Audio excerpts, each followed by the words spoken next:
Hello and welcome to yet another news video of myself, Marta. Today brings with it an update and possibly conclusion to the controversy between Gearbox and G2A. Now, you've undoubtedly been able to miss this kerfuffle over the last few days, but if you've perhaps been under a rock or on holiday, or perhaps just cut off from social media for whatever reason, let me give you the TLDR. Essentially, Gearbox announced a partnership with G2A for the distribution of the Collector's Edition of Bulletstorm Full Clip Edition, which obviously is a remaster of the wonderful game from People Can Fly. And, well, this went down very, very poorly, and there has been quite the backlash blowing up in Gearbox's face, and to be honest, rightfully so. G2A are pretty well regarded as shady, as there's multiple allegations to the site of selling game keys obtained through stolen credit cards and other such things, and obviously credit card chargebacks, literally causing companies to close down and costing indie developers money, and just a lot of things like G2A Shield, like, hey, here you have to pay for this insurance so this key actually works, which should be a basic service when you give us your money, but we're going to charge you for it extra anyway, and good luck unsubscribing. You know, the list of shady things that G2A has been involved in over the last few years is pretty lengthy, to be honest. And I have covered this in the past, for example, when I talked about the comments from TinyBuild, who alleged that G2A sold $450,000 worth of game keys obtained through either stolen credit cards or other such nefarious methods. Now, essentially, after the huge backlash surrounding this game and some very public comments from Total Biscuit, who of course has also been very public in his disdain for G2A, Gearbox met with him, and there's a video of his linked in the description below. You can give that a watch if you're interested. It's very interesting. I do suggest you watch it.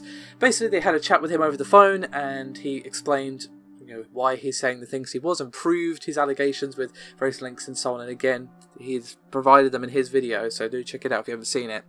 And Gearbox, surprisingly, listened and assembled a list of demands that required G2A to basically fix up in order to actually continue the deal that they had worked on. Now, the list of demands is pretty lengthy, but essentially it boils down to them curating the codes on its marketplace better, not charging people additional fees to protect themselves from fraud, obviously ceasing the sales of fraudulent keys as much as possible, giving developers lots of tools to flag keys that are stolen, all sorts of other things. Again, the list of demands is rather lengthy. I'm sort of giving you the cliff notes here, but you get the idea. They wanted them to really shape up a lot, and I don't think anyone really expected G2A to comply, because, well, you know, not only are we talking about a huge effort from them, we're also talking about a big loss of revenue as well, because they undoubtedly make a ton of money from not only stolen keys, but the whole G2A Shield thing as well.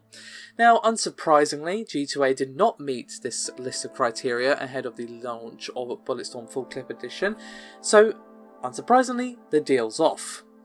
And we have a bit of a statement here from Gearbox, and quote, "As there has been no public movement from G2A by the time Bulletstorm Full Clip Edition launched now on PC, Gearbox Publishing will now be doing their part to not directly support a marketplace and not make the new public commitment to protecting customers and developers requested by Gearbox Publishing.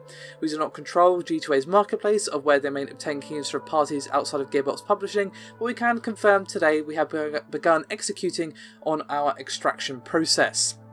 So basically, they were somehow unaware of G2A's nefarious deeds and reputation as a very shady grey market site with, you know, all the list of things that I've already said, and got into a deal with them. Total Biscuit made them aware, you know, he raised it with them, and they said, hey, can you prove that? And he did, and obviously they made this list of demands, and here we are. That is essentially the long and short of it.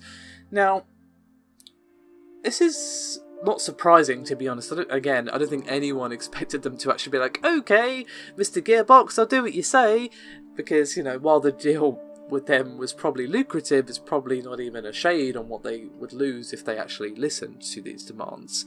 However, unless G2A issue a statement in the next few days or weeks or whatever, or very soon I should say, and unless they actually do some things to fix up their store, you know, the list of asks from Gearbox would actually make G2A a lot less damaging to the industry.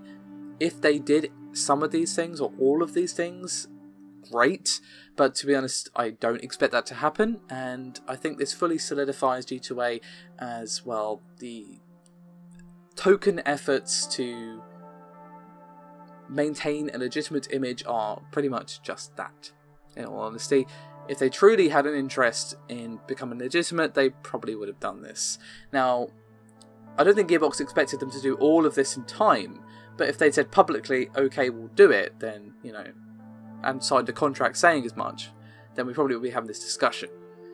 Because the long list of demands is probably would take actual time to implement, and I'm sure Gearbox understand that, but they just wanted something. There's no public movement from them, they said. So basically, this means that G2A can no longer pretend that they're trying to be legitimate, in my mind, because, well, you know, if they were, they would do what Gearbox asked, because it would make them legitimate, or at least go a long way to making them legitimate, to be honest. So really the credit for this all goes to TB, so go check out his video, which is linked in the description below. This may signal a bit of a change for G2A, either done via themselves, you know, implementing these suggested changes over time. Perhaps they needed a bit more time than they were given with the imminent release of Bulletstorm Full Clip, or perhaps we'll see a decline of G2A as people realise, hey, this website is actually pretty shady, and we see a decline, and maybe then they'll fix up, maybe they won't. You know, I'm not expecting them to disappear overnight, that's not realistic, but hopefully we'll see the damage they are doing to the industry lessened somewhat, thanks to the fact that they are no longer able to hide behind the smoke screen of no, we're trying to become legitimate, guys, honest. And it's like, well, okay, why didn't you do what Gearbox asked you to do then? That's my question. So, hopefully we'll hear from Gearbox, not Gearbox, G2A in the next few days / weeks.